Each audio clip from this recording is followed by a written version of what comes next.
بھی صاف نہیں رہتا، وہ بھی غلیظ ہو جاتا ہے۔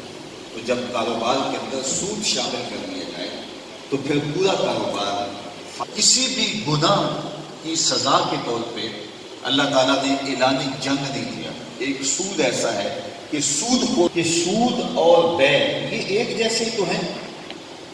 جو کاروبار کیا جاتا ہے، جو تجارت کی جاتی ہے، اس میں بھی پیسے لگائے جاتے ہیں اور نفع ملتا ہے، اور سود میں بھی آپ پیسے لگاتے ہیں اور اس کے نتیجے میں نفع ملتا ہے۔